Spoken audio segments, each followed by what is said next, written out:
PMPML प्रशासनानं चालकांना प्रशिक्षण देण्याचा निर्णय घेतलाय। बस गाड्यांच्या वाढत्या अपघातामुळे हा निर्णय घेण्यात आलाय। या प्रशिक्षणाचा खर्च 48 लाख रुपयांपेक्षा अधिक झालाय।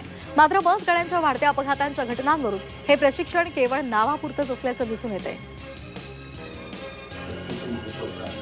भीमा कोरेगाव विजयस्तंभ शौर्य दिन उत्साहात साजरा केला जाणार आहे। या दिनासाठी 20 लाख अनुयायांचं नियोजन करण्यात आलंय। या अनुयायांसाठी पाणी, पार्किंग, शौचालयासह व्यापक सुविधा उभारण्यात येत आहेत। तसंच 13,000हून अधिक पोलिसांचा बंदोबस्तही तैनात करण्यात आलाय।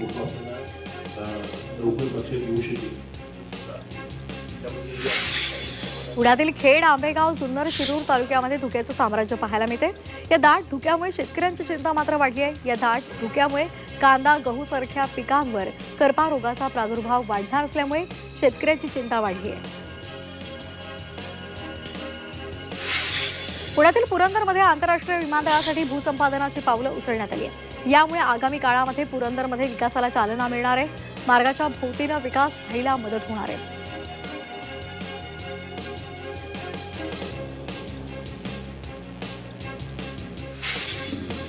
नाशिकच्या दिंडोरीमधून मुरकुटे वस्ती इथे बिबट्या वनविभागाच्या पिंजऱ्यामध्ये आता जेरबंद झालेला आहे। गेल्या काही दिवसांपासून या भागामध्ये बिबट्याच्या दहशतीमुळे नागरिक घाबरलेले होते।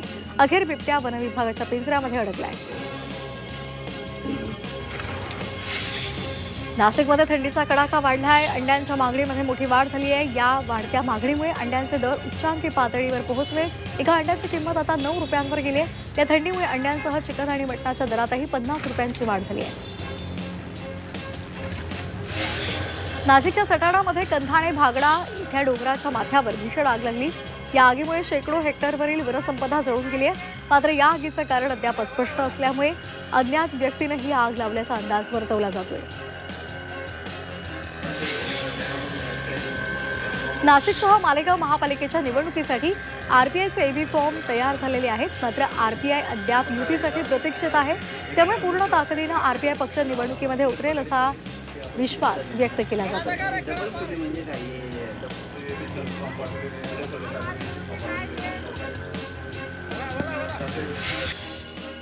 समृद्धी महामार्गावर सुसाट धावणाऱ्या वाहनधारकांना आता चाप बसणार आहे। रस्ते विकास महामंडळानं या महामार्गावर 1,500 सीसीटीव्ही कॅमेरे बसवलेले आहेत। यामुळे वेगमर्यादेचं उल्लंघन करणं वाहनधारकांना महागात पडणार आहे।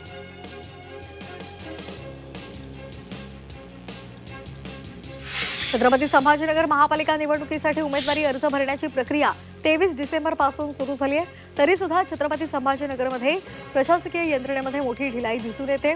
भरारी पथकं, त्याचबरोबर बैठी पथकं आणि व्हिडिओ सर्वेक्षण पथकं 3 दिवस उलटून गेले तरी सुद्धा प्रत्यक्षामध्ये मैदान सक्रिय झालेलं नाही।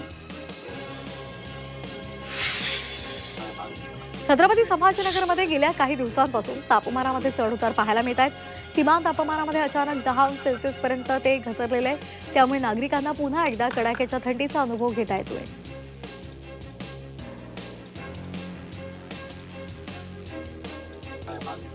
छत्रपती संभाजीनगरमध्ये नागरिकांना थंडीचा अनुभव घेता येतोय।